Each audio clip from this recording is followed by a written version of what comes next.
The wind howled like a spirit lamenting for the dead. February 1887. Wind River Pass, Wyoming territory. Snow fell thickly on the mountain passes, drowning the pine branches and blurring the line where the last rays of the sun tried but failed to penetrate.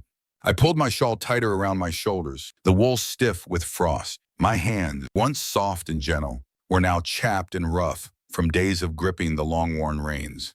My carriage lay motionless, leaning at a painful angle where the front axle had broken 2 miles before. The mule was gone, perhaps frightened or stolen. I no longer knew, and I was too numb to care. I sat on a jagged rock half buried in the snow, clutching a silver necklace in my palm. Inside was the face of a boy with flowing hair and a smile wide enough to bring spring. The rope had dug into my fingers from how tightly I was gripping it, but the pain had long since ceased to register. "Sam," I whispered, my lips barely moving. "I had to keep you safe." I closed my eye, letting the snow bite my cheeks and the wind cut into my throat. Just let it carry me. Let this wilderness, this God-forsaken land where mothers bury their sons in the ice, take me to. Then footstep, naked, light, impossibly light, stepped into the silence. My eyes opened. A little girl stood before me, no more than 7 years old, with a coat 2 sizes too big and hair tousled in the wind. Her cheeks were flushed with cold, but her eyes were fierce, unblinking, and black as burnt sugar. "Ma'am," the little girl said softly, her voice trembling but firm, "please don't cry." I blinked. The little girl took a step forward. "My father can heal sad people." I stared, too broken to speak, too cold to stand. She tilted her head, studying me the way wild creatures do when they know you're hurt, but don't yet trust you not to bite. "Really?" I finally whispered. She nodded. "Where's my family?" She pointed toward the trees. "This way, our cabin is not far. He is waiting." I looked down at the collar again, then at the empty trail where my mule should have been, where my wagon lay tilted, abandoned like a dying animal. Snow clung to the hem of my skirt, and to the tears I no longer had the strength to wipe away. I shouldn't have followed, but there was something in her eye, something I'd seen in my own reflection in the East River, the day they fished my son's body from the ice. Too much pain for a 7-year-old, too much loneliness for such little boots. I stood slowly, my knees stiff, my heart heavier than the snow on the fur. "You live around here?" The girl nodded. "And your father? He wouldn't mind." A pause. "He doesn't talk, but he knows how to help." I could have asked more questions, demanded proof, turned back, and tried to retrace my step, but something inside me had stopped fighting long before the snow fell. Whatever I was looking for died on the frozen lake to the east. What remained was a woman without a destination, and now a child was showing the way. "Okay," I whispered, "lead the way." The girl didn't smile, just turned and started walking barefoot into the woods, her coat dragging behind her. I followed, not knowing where they were going, not knowing who was waiting, only knowing that I could not bear to stay another moment alone in the snow. I followed the child through the snow-covered pines, their branches bending under the weight like grieving widows. The trail was faint, winding into the shadows of the forest where the light had faded. Then I saw it, a wisp of smoke rising from a chimney, and beyond it a cabin nestled low in a valley. 3 horses stood motionless in a nearby fenced-in area. From a distance, they looked forgotten. Up close, they exuded a quiet life. She walked to the door and pushed it open without knocking. Inside, the air smelled of smoke, leather, and something earthy. A fire burned dimly in the fireplace. I hesitated in the doorway until a figure moved from the shadows. A man stepped forward, tall and muscular, wearing a frayed flannel shirt, the sleeves rolled up to his muscular bicep. His beard was streaked with silver. His eyes met mine, steady and unreadable. He didn't nod, didn't say anything, just looked. The girl slipped past him and disappeared behind a curtain. The man turned away without a word, pulled a chair closer to the fire, placed a tin cup on the table, and left. Shivering with cold and uncertainty, stepped in. Warmth washed over me like a wave. I closed the door and slumped into a chair, reaching for a glass, just water, but it felt like a balm. The man moved around the room, putting a kettle on the fire, stirring a pot that was already boiling. He worked in silence, the steady rhythm of one long accustomed to solitude. Then he looked back at me, his eyes moving from my wet boots to the fireplace. I hesitated, then took them off. He came over, placed a folded blanket on my lap, and turned away. Still no word, but I felt less alone than I had in months. Then he gave me a bowl of soup. No invitation, no gesture, just action. He sat across the room with his bowl, eating in silence. The soup was simple: barley, onions, maybe elk, but it warmed my chest, my throat, the empty spaces inside. I ate slowly, then whispered, "Thank you." He looked me in the eye, held my gaze, then stood up and filled my bowl. That simple kindness made me cry. No one feeds me. No one cares. Not since Pennsylvania. This man, this stranger, has given me more comfort in silence than anyone else could ever dare to do in word. My throat tightened. I covered my mouth with my hand. Tears fell quickly. He didn't stare, didn't ask. He just turned back to the fire, back to the kettle, as if giving me space to collapse was some kind of mercy of his own. I cried silently, completely, and for the first time since the ice had taken my son, I didn't feel the need to apologize for him. The storm never really passed. It just settled into a rhythm, the snow falling in thick flakes, then tapering off into soft flakes that covered the trees like silk. The path back to the summit disappeared under several feet of snow, and any thought of leaving vanished along with the last traces of the trail. I was stuck in the snow, whether I wanted to or not. The following days passed in a quiet order. At dawn, the little girl, Laya, who finally said her name, would sneak out of the room, rubbing her eyes, and Elias would be up, putting on his boots, carrying an axe on his shoulder, going to chop wood or break ice from the trough. I also started waking up earlier. There's comfort in that rhythm, even if it's someone else's. I started helping around the house, hesitantly at first, then as if it was the only way I knew how to breathe. I carried water, scrubbed cooking utensils with snow and ash, learned to stack firewood the way Elias did, not so tightly that the fire would burn. I burned my finger the first time trying to relight the stove, but by the third day my fire burned faster than his. Elias never spoke. He gestured, pointed, raised his eyebrows, nodded occasionally, but never a word. Yet I began to understand him. The way he likes his utensils returned to their hooks, the way he pauses for a second before deciding to share his meal. He taught Laya how to sew old leather into boots that could be used again.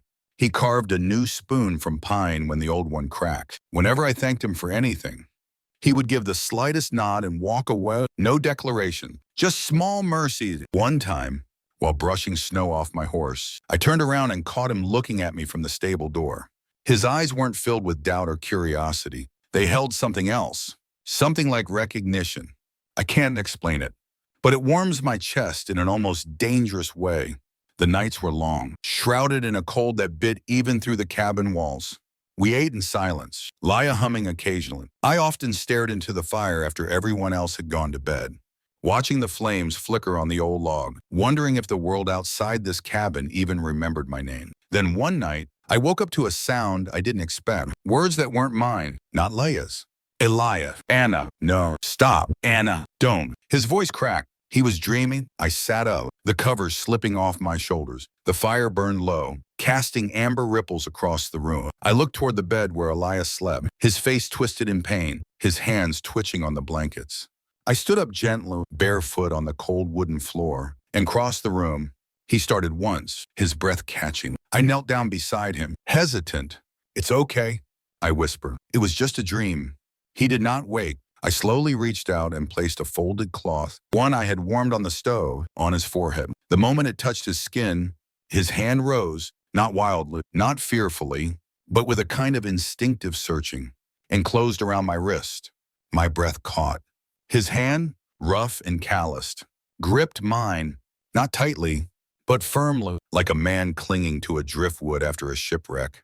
He didn't open his eyes. He didn't say anything else, but his thumb ran slowly across my wrist one, then stopped. I didn't move. I didn't pull my hand away. The room was quiet. The storm outside groaned against the window, but inside there was only the sound of fire and breathing, and the weight of a touch that meant more than any apology, any explanation, any prayer. There I was, kneeling by his bed, his fingers around my wrist, and my heart held still. For the first time, I had no desire to go back. For the first time, I thought maybe here, where no one was talking, something was actually talking to me. Anyway, the fever came without warning. One evening, Laya was humming while peeling potatoes, and by dawn she was shivering under the covers. her forehead covered in sweat, her breathing shallow and rapid. I have seen sickness before, fever, cough, but this time is different. This is the little girl who found me in the snow, the child I now rock to sleep every night without question, whose silence fills the gaps in my pain. Elias moved quickly, without panic, without a word. He took the dried roots from a tin box above the fireplace, crushed them, and poured the mixture into the boiling water. The cabin was filled with the sharp scent of pine and bitter bark. He put wet cloths on Laya's skin and placed a warm stone on her feet. I sat by the bed, wiping her forehead, whispering the same soothing words I had used for my own son. Hours passed in silence. Near midnight, Laya's breathing slowed. The color drained from her face, and her small body crumpled. I turned to Elias and saw him collapse. His shoulders shook as he reached out to stroke Laya's hair. Then in a barely formed whisper, he said a name. Not the child's, but his wife's. It wasn't the name that broke me. It was the way he said it. With eyes that had seen this moment before, I placed a hand on his back, feeling the tremors run through his body. Stay with me, I whispered, not sure if I was talking to him or the girl, or maybe myself. By morning, Laya's breathing had stabilized. Color gradually returned to her cheeks. Elias did not leave her side. He sat for hours, his hands clasped together as if he were keeping vigil for more than just the child. When Laya finally stirred and reached out to him, he took her hand as if it were the last piece of his soul. I stepped back, leaving them alone. I didn't sleep that night. Instead, I sat by the fire, watching it rise and fall, fueled by a man who said nothing, but gave everything. The next morning, something new waited on my bed. A small, rough, imperfect wreath of dried horsetail, tied with a single black hair, an amulet, a gesture, an unspoken promise. I held it as if it might shatter at the touch. I didn't bother asking who left it or why. Later that day, after breakfast, I rummaged through my bag and pulled out a bundle wrapped in soft linen. Gently, I opened it and placed the contents on the shelf above the fireplace, next to a river stone and a can of dried beans. It was a child's crayon drawing, a lake, a woman in blue, a smiling boy beside her. My son Samuel. Elias walked in from the stables, brushing hay off his hands. He stopped when he saw the drawing. For a long time, he said nothing. Then he stepped closer, not hurriedly, not slowly, and placed his hand on the photograph. His fingers spread wide, covering the boy's crayon face in a silent blessing. He stood like that for a few seconds, then withdrew his hand and placed it over his heart. My tears fell quickly and without warning. He didn't look at me. He didn't need to. In that simple gesture, he told me all about loss, about understanding, about survival. He had lived through the same pain. He still carries it. And more than that, he has room for my pain. I stood still, my hands shaking, my chest filled with a pain that no longer felt like drowning. It feels like mourning. And maybe, just maybe, starting over. Because love isn't always spoken in words. Sometimes it's a bowl of soup and a ring of hay placed quietly on the bed. A hand resting on a child's forgotten drawing. And sometimes that's enough. The melting ice is like a secret the forest is reluctant to share. Ice melted from the cabin eaves in long, steady drops. Horses pawed at the rising patches of earth. The streams began to murmur again under the cracked ice. Spring was still only a whisper. But it was coming. I felt it in my bones. That changed. The way Elias moved slower in the morning, lingering near the window. The way Laya sang louder. The way I myself stood outside longer each day, staring at the hills as if waiting for something nameless to appear over the top. Then one afternoon it came, the steady, rhythmic hooves of Elias's horse returning from his traps. They were heavy, deliberate, military hooves. I stepped out onto the porch as a man on horseback came into view. He wore a long woolen coat, worn and dusty from the saddles, with a silver badge tucked into the front lapel, as if he didn't want anyone to see it, but never forgot it was there. His face was hard, his jaw square, his eyes sharp and searching. He dismounted without a word. I felt my heart beat faster, my hand instinctively reaching for the edge of the doorframe. The man tipped his hat to me, but his eyes scanned my shoulder. Searching. "Is he here?" he asked. The voice was deep and authoritative. I didn't answer. The man sighed. "My name is Grady Kain. I think he knows me." Behind me, inside, a chair scraped gently on the floor. Elias appeared in the doorway, his coat still dusty from working in the stables. He didn't step away. He didn't blink. Grady stared at him for a long moment, then softened. "It's been 12 years. Boon. Elias said nothing. I thought you were dead. Actually, I hoped you were. Still no response. Grady's jaw clenched. You left everything behind. No message. No trace. Just disappeared after it happened. I looked between the two of them, feeling the weight in the air shift like the pressure before a storm. I watched you for 2 winters. Then I stopped, thinking the wilderness would do what justice could not. Elias remained still, but I noticed the slightest change. His shoulders tensed more now. Grady looked at me. Do you know what he did? Man, I opened my mouth, but he didn't wait. He killed a man. A soldier shot him at close range behind the police station, claiming he was protecting someone. No witnesses, no warning. Just pulled the trigger and disappeared into the woods. Elias' jaw twitched slightly. I stepped forward.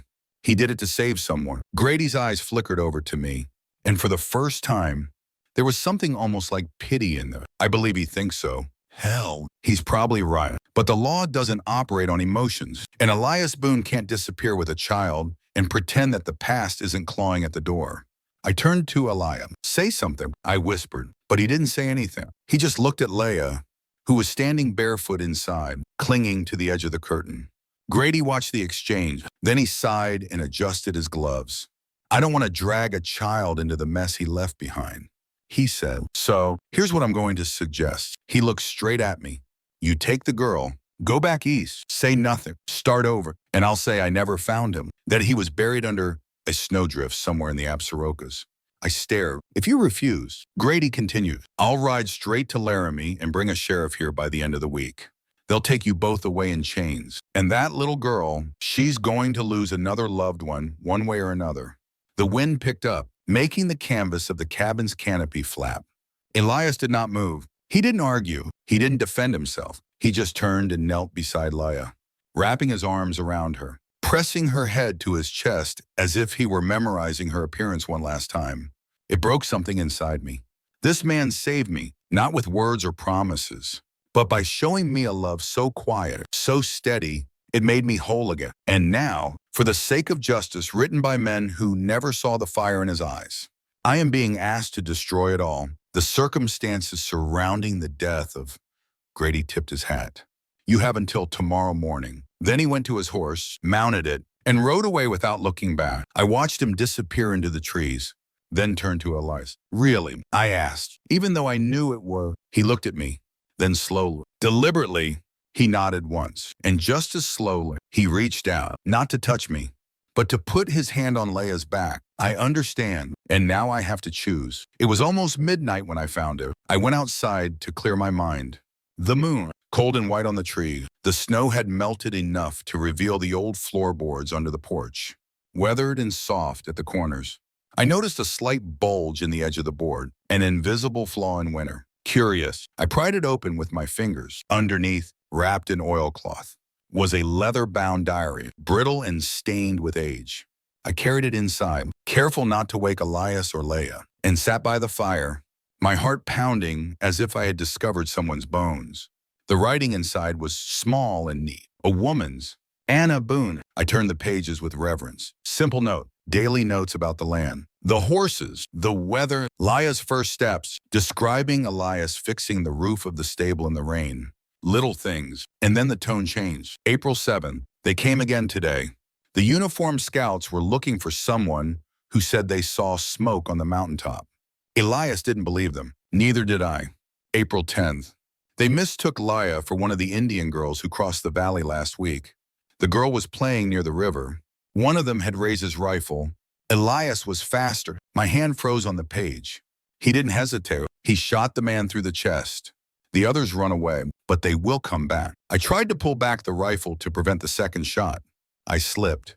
The gun went off. I covered my mouth with my hand, tears welling up. I remember Elias screaming. Not a word, not a sound, just the breath leaving him. He hasn't spoken since. The last entry was written a week later in faded ink. If anyone finds this, please understand. He did it to protect his child and me. He carries guilt like a rock in his chest, but he loves harder than most men. If some woman comes into his life again, tell her. Tell her for him, not because he can't, but because he doesn't know how anymore. I pressed the diary to my chest, swaying gently by the fire. My tears flowed, wetting the pages with grief, not only for Anna, but also for the man left behind. I waited until morning when Elias came in from the stables, smelling of hay and smoke. He looked at me as usual with his quiet eyes.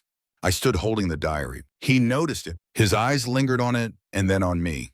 He said nothing for a long time. Finally, I asked, "Why did you stop talking?" Elias kept looking at me.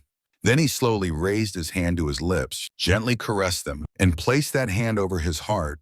It's not just silence. It's grief. It's guilt. It's a vow. I felt a lump in my throat. I stepped closer. "Did she try to stop you because she thought you were going to be taken away too?" He nodded slightly.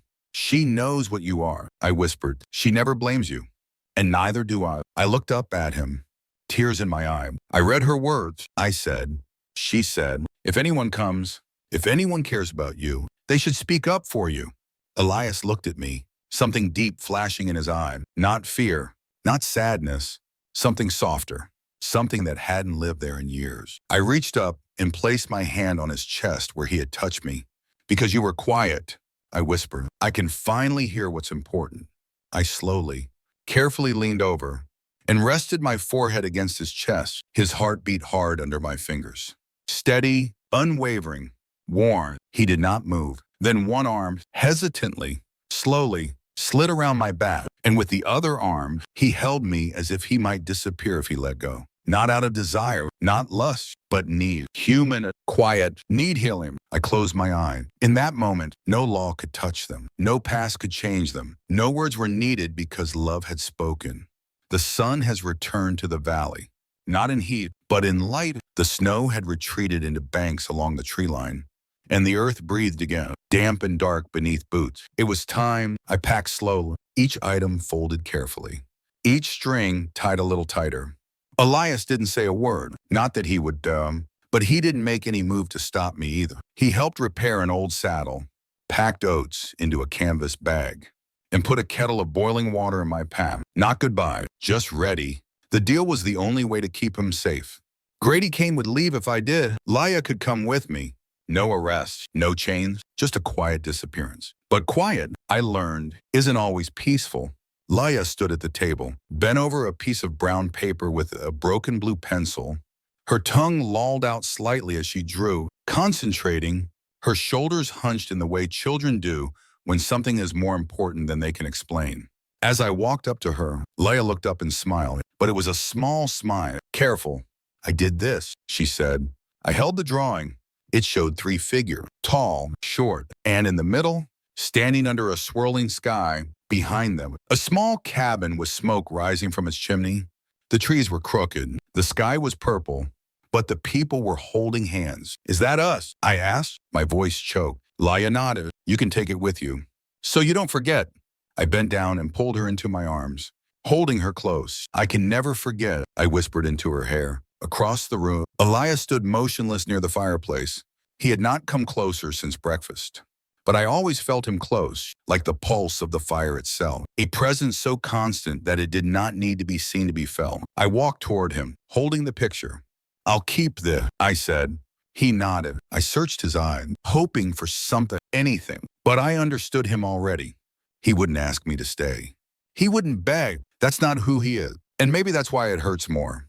He reached out, took my hand, and placed the child's drawing in it. Then I turned back, gathered the last of my things, and opened the door. Outside, the air was cool, but no longer biting. My horse, saddled and ready, tossed its head as if sensing my hesitation. I mounted slowly. Laya climbed up behind me, wrapping her arms tightly around my waist. She didn't cry. Neither did we. Our hearts have long learned to grieve in silence. I looked back one last time. Elias was still standing in the doorway, drawing in hand. He nodded once. Then, just before I turned away, I saw him go to the small wooden shelf by the fireplace.